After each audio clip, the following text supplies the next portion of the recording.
महात्मा गांधी कहते राम राज्य आसीव सत्य कि मनीष मरीगला परे ताको श्मशान को नहीं जाती नहीं जीवा समय रे रास्ता रे गोटे शब्द उच्चारण करथांती जे मंत्रटी उच्चारण करथांती राम नाम सत्य है। यार अर्थ कौन आज्ञा? जो राम नाम कथा पचारिल महात्मा गांधी जो राम नाम विषय ने कही यह तो बहुत दिन पुराणा कथा एबे भी लोक मानकर विश्वास अछि राम राज्य आसीबो। तेणु जदि आमे देखिबा से पुस्तक नाम होउची टीका गोविंद चंद्र तार प्रथम पृष्ठ लेखा जाछि कौन भजु कि नाराम नाम रे राजन बोलु कि नाराम नाम भजी न पारेले कुल चंद्र मारे बांधिले बकाल जम। गोविंद चंद्रंकर माँ भी कहते पुओ तू राम नाम स्मरण करी यदि राम नाम को स्मरण करिबू ताहले भव सागर पार होइबू तोते आउ जमदंड भव करने को पड़ोनी। राम नाम महिमा महान आउ आज राम नाम गुंजरण आम भारत वर्ष रे तत्सहित अन्यान्य देश मानकरे मध्य से नाम लोक भजन करुछंती। यह केबे आरंभ होला जेते बेले श्री चैतन्य पुरी आसिले सेते बेले रास्ता घाट नथिला कौन सी ब्रिज नथिला से पादरे चाली चाली आसुथिले तांको देखिबा पाई बाटरे जनगहली होउथिला। जे पुरी रे आसिले से भाव विहल हो गले एवं से राम नाम उपरे प्रचार प्रसार कले। आज पुरपल्ली आरंभ करी नगर सहर पर्यंत से हरे राम शब्द गुंजन सृष्टि करुछि। संकीर्तन माध्यम रे अष्टप्रहरी माध्यम रे लोकंगर कर्ण गोचर रे प्रवेश कर दिया जाउछि। चैतन्य आनिथिले एक्चुअली चैतन्य को प्रचार प्रसार कले से प्रचार करथिले राम नाम विषय। हाँ राम नाम विषय किंतु ये जो राम नाम एटा आज कथा नुह केबर एटा बहु वर्ष पूर्व जदि आमे पळेबा रामायण युग को वाल्मीकि महर्षि मध्य से नाम जप करुथिले एवं से नामर अर्थ कौन एवं से नाम आजिकाली नुह अनेक वर्ष पूर्व जुग जुग ये नामटी रही। आउ आज तो गाँ गंडारे देखुचु जुआड़ देखले अनेक लोकों नाम राम दिया जुआड़ जीव राम सबु गाँव राम बोली लोक मानू पाई पारिबो। अनेक प्रकार राम नाम अच्छी अनेक प्रकार अच्छी। हाँ यह केमती संभव है? अनेक प्रकार राम अच्छे आम जानी गोटे राम आउ गोटे मुझे जानी कृष्ण को भाई जे बलराम है जानी परशुराम जानी शिव धनु जो भांगिया जाऊँ से समय मत परशुराम आसुन रामायण आप देखिए। ठीक अच्छे आम देखू ना शुणी जमदग्धि स्त्री ना हूँ कौन रेणुका। रेणुका रेणुका गर्भर 5टी पुओ जन्म होते बलराम हलराम नलराम नीलराम परशुराम ଆଉ ଦେଖିବା ଯଦି କୃଷ୍ଣଙ୍କ ଭାଇ ବଳରାମ, ତାପରେ ଆମେ କଣ ଦେଖୁଛୁ, ମଣିଷ ମୃତ୍ୟୁବରଣ କଲା ପରେ ଯେତେବେଳେ ମୃତ ଶରୀର ଧରି ଶ୍ମଶାନକୁ ନିଆଯାଏ ସେ ରାସ୍ତାରେ ରାମ ନାମ ଉଚ୍ଚାରଣ ହୁଏ। ଆଉ ଅନେକ ମଧ୍ୟ ସେଇ ନାମରେ ନାମିତ ତୁକାରାମ, ନାଥୋରାମ, ରାଜାରାମ, ସୀତାରାମ, ହରେରାମ, ରାମ ରାମ, ସିଆରାମ, ମଧୁରାମ, କଳ୍କିରାମ, ଅନେକ ନାମ ମଧ୍ୟ ଅଛି। ଆଉ ଗୋଟେ ନାମ ମଧ୍ୟ ଅଛି କଣ, ଆତ୍ମାରୂପୀ ରାମ। ଆତ୍ମବିଭାଗ କଣ?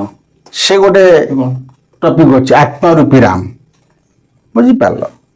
କିନ୍ତୁ ଅନେକ ଯୋଉ ନାମ ଏଇ ରାମ ନାମରେ ଅଛି, ଆଚ୍ଛା ଆମେ ଦେଖିବା ରାମ, ରାମ ନାମ ଶବ୍ଦ ଏଟା ଆଜି କିମ୍ବା କାଲି ବିଷୟ ନୁହଁ।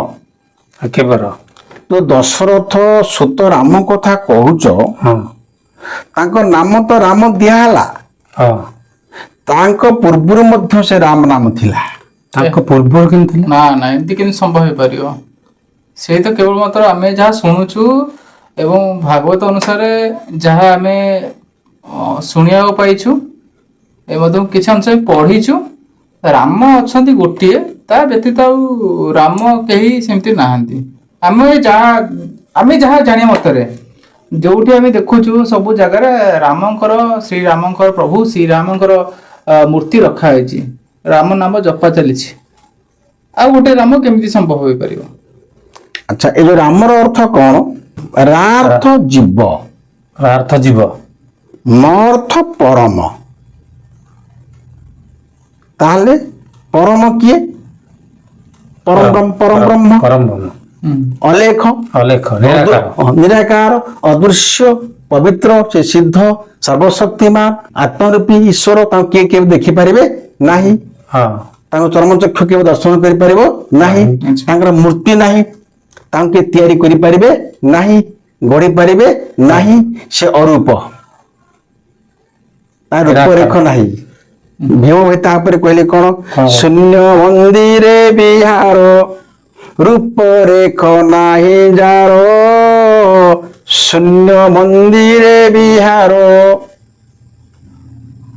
ସଲୋମନ କହିଲେ, ଯାହାଙ୍କୁ ସ୍ୱର୍ଗର ସ୍ୱର୍ଗ ଉପର୍ଥ ସ୍ୱର୍ଗ ଧାରଣ କରିପାରିବ ନାହିଁ, ମୁଁ ତାଙ୍କ ପାଇଁ ଗୃହ ନିର୍ମାଣ କରିବି। କରିବି। ସେ ଯୋଉ ରାମ, ତାଙ୍କୁ କିଏ କିଏ ବାନ୍ଧି ପାରିବେନି। ସେ ମନୁଷ୍ୟ ରୂପ ଧାରଣ କରନ୍ତି ନାହିଁ। ସେ ଖାଇବେନି, ପିଇବେନି, ଶୋଇବେନି, ମରିବେନି। ସେ ଯୁଗ ଯୁଗ କାଳ କାଳ ଅମର, ଅନନ୍ତ କାଳ ପର୍ଯ୍ୟନ୍ତ ଅଛନ୍ତି, ରହିବେ। ତାହେଲେ ପରମ ହେଲେ ପରମ ବ୍ରହ୍ମ ପରମେଶ୍ୱର, ଜୀବ ହେଲେ ମନୁଷ୍ୟ। ସିଏ ପରମ, ଆମେ ହେଲୁ ଜୀବ। ସେ ପରମାତ୍ମା, ଆମେ ହେଲୁ ଆତ୍ମା।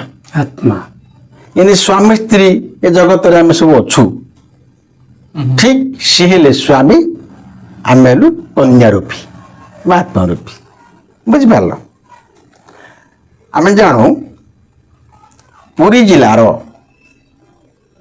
କରମଳା ବୋଲି ଗୋଟେ ଗ୍ରାମ ଅଛି। ସେଠି ଜଣେ ଠାକୁର ଥିଲେ, ଅଭିରାମ ପରମହଂସ, ନାଁ ଶୁଣିଥିବ। ହଁ ତାଙ୍କର ବହି ମଧ୍ୟ ଅଛି, ଅଭିରାମ ପରମହଂସଙ୍କର ବହି ଅଛି, ଶୁଣିଛୁ। ବାସ୍, କଣାସ ବ୍ଲକ, ବ୍ରହ୍ମଗିରି ବ୍ଲକ, ଠିକ ତା ମଝିରେ। ତାହେଲେ ସେ ରାମ ନାମର ମହିମା ଏଭଳି ବର୍ଣ୍ଣନା କରିଛନ୍ତି, ସେ ପୁସ୍ତକ ନାମ ହଉଛି କଳି ଭାଗବତ, କଳି ଭାଗବତ ଲେଖା ହେଇଛି। ଲେଖା ହେଇଛି। ଆଚ୍ଛା। ଭୂଷଣ୍ଡ କାୟକ ସେ ନାମ ଜପିଥିଲା, ସେ ନାମ, ଏଟା ବହୁ ବର୍ଷ ପୂର୍ବ କଥା। ସେ କହୁଛନ୍ତି ଯେ ରାମ ନାମର ମହିମା ଅନନ୍ତ, ଅପାର, ଅଗମ୍ୟ। ରାମ ନାମ ଗୋଟେ ସାଧାରଣ କଥା ନୁହଁ। ସେଥିପାଇଁ ଯେତେବେଳେ ମଣିଷକୁ ଦାହ କରିବା ପାଇଁ ନିଅନ୍ତି ରାମ ନାମ କହନ୍ତି। ଏଇ ମୁଖରୁ ଯଦି ସେ ନାମ ବାହାରିବ ମଣିଷ ମୁଖ୍ୟ ପ୍ରାପ୍ତି ହେଇଯିବ, ପବିତ୍ର ଶୁଦ୍ଧି ହେଇଯିବ। ତାହେଲେ ସେ ଅନେକ ତ ରାମ ଜଗତରେ ଅଛନ୍ତି, କିନ୍ତୁ ଆଉ ଯୋଉ ରାମ କଥା ନିଜେ ଅଭିରାମ ପରମହଂସ ଠାକୁର କହୁଛନ୍ତି, ସେ ରାମ ନାମର ମହିମା ବର୍ଣ୍ଣନା କରିଅଛନ୍ତି। ସେ ଲେଖିଲେନି ଯେ ରାମ କହିଲେ ସାକ୍ଷାତ ପରବ୍ରହ୍ମକୁ ବୁଝାଏ। ମାନେ ଅଭିରାମ ପରମହଂସଟା କହିଛନ୍ତି ରାମ ମାନେ ପରମାତ୍ମାକୁ ବୁଝାଏ, ପରବ୍ରହ୍ମ ପରମାତ୍ମାକୁ ବୁଝାଏ। ପରମ ବ୍ରହ୍ମକୁ ବୁଝାଏ। ଇଏ ଯୁଗ ଯୁଗ କାଳ କାଳ ଜୀବିତ। ସେ କଣ ଲେଖିଲେ? ସେଭଳି ବନ୍ଦନା କରୁଛନ୍ତି କଣ? ସେ ଯେଉଁ ରାମ ନାମ ସତ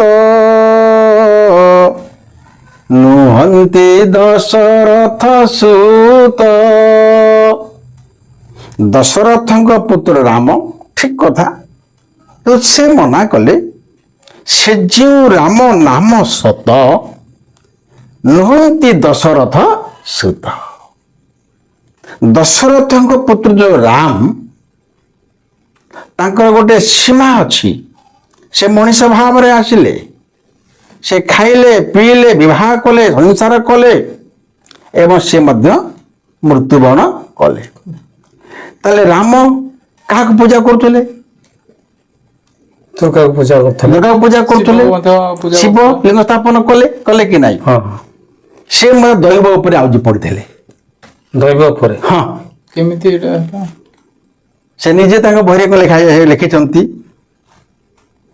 ଘରକୁ ଗଲେ ଯେ ମାତା ପଚାରିବେ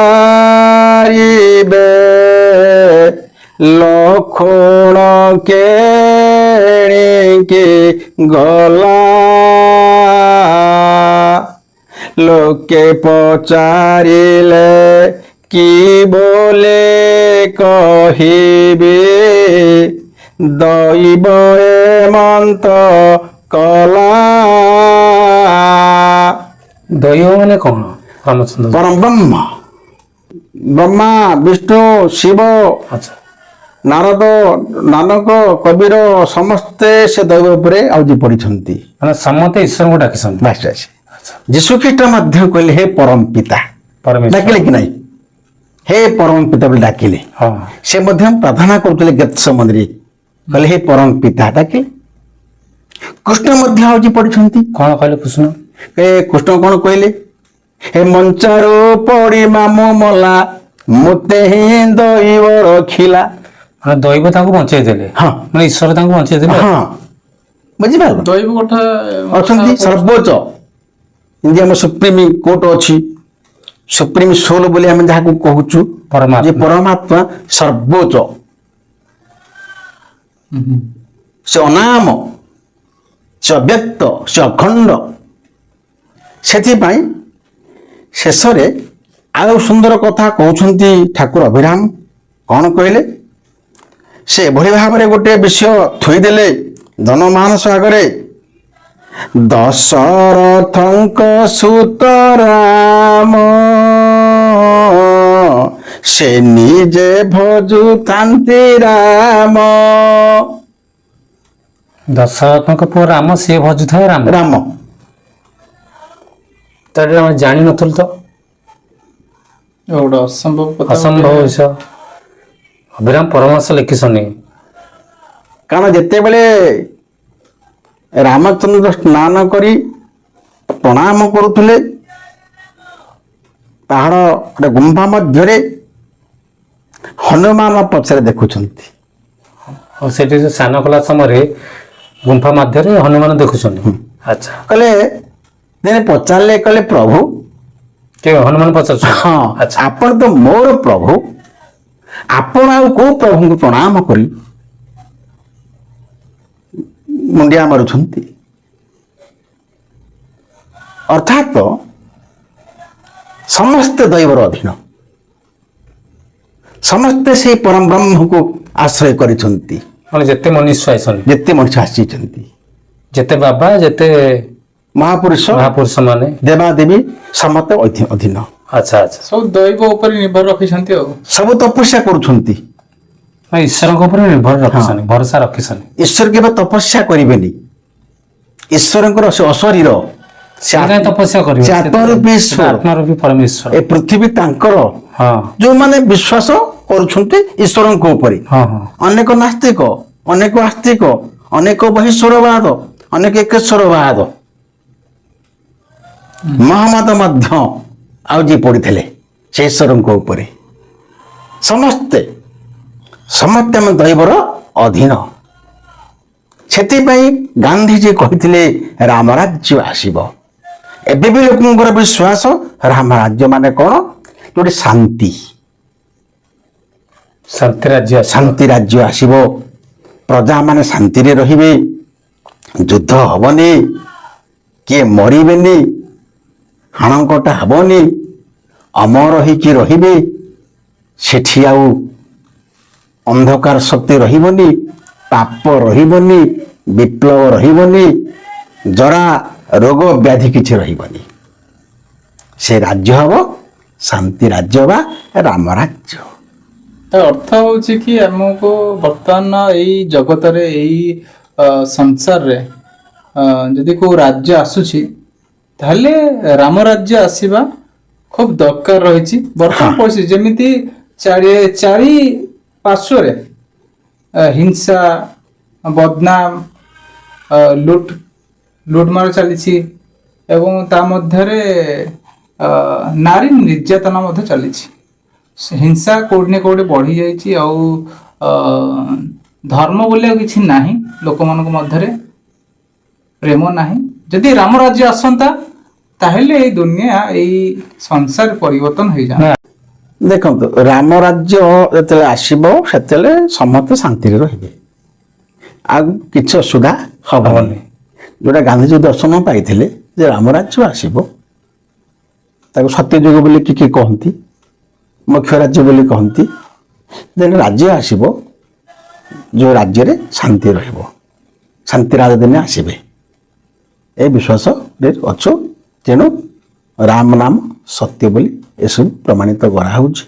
କିନ୍ତୁ ଏଇ ଯୋଉ ରାମ ନାମ ନୁହନ୍ତି ମୁଖରେ, ମୋକ୍ଷ ପ୍ରାପ୍ତି କେମିତି ମଣିଷ ହବ, କେମିତି ଯାଇକି ପରମାତ୍ମାରେ ପାଖରେ ପହଞ୍ଚି ପାରିବ, ପ୍ରତ୍ୟେକଙ୍କର ବିଶ୍ୱାସ ରହିଛି, ସବୁ ଧର୍ମ ଲୋକଙ୍କର ବିଶ୍ୱାସ ରହିଛି। ମୁଖରୁ ଟିକେ ପ୍ରଭୁଙ୍କ ନାମ ବାହାରିଲେ କଣ ଲେଖାଛି ଭାଗବତରେ, ସର୍ବେ ହୋଇବେ କମୁଖ କହିବେ ପ୍ରଭୁ ପ୍ରଭୁ ରଖ। ମୁଖରୁ ପ୍ରଭୁଙ୍କ ନାମ ବାହାରୁଛି। ଆଜି ଅନେକ ଲୋକ ଅଛନ୍ତି ପୃଥିବୀରେ ସେ ପ୍ରଭୁଙ୍କ ନାମ ନିଅନ୍ତିନି, କହନ୍ତି ପ୍ରଭୁ କେହି ନାହିଁ, ଈଶ୍ୱର କେହି ନାହିଁ, ଦେବାଦେବୀ କେହି ନାହିଁ, ଭଗବାନ କେହି ନାହିଁ। ସେ କାହାକୁ ମାନୁନାହାନ୍ତି। ହଁ, ଆମେ ଦେଖୁଛେ ବର୍ତ୍ତମାନ ଏଇ ସମାଜରେ, ଏଇ ଦେଶ ମାନଙ୍କରେ ଆଉ ଈଶ୍ୱର ନାହାନ୍ତି ବୋଲି ମନା କରୁଛନ୍ତି ଅନେକ ଲୋକ। ସେମାନଙ୍କ ମତ ବିଜ୍ଞାନ ସବୁ କରୁଛି। ହଁ ହଉ, ସେ ବିଷୟକୁ ଆମେ ଯିବାନି ବର୍ତ୍ତମାନ। ତେଣୁ କିଏ ମାନୁ ନ ମାନୁ, ଆମେ ଜଗତରେ ଆସୁଛୁ ମାନେ ଆମେ ଯିଏ ଯୋଉ ପ୍ରଭୁଙ୍କୁ ଡାକୁ ମୁଖରୁ ପ୍ରଭୁଙ୍କ ନାମ ବାହାରୁ। ତେଣୁ ରାମ ନାମର ଅର୍ଥ ଏଇଟା ରହୁଛୁ।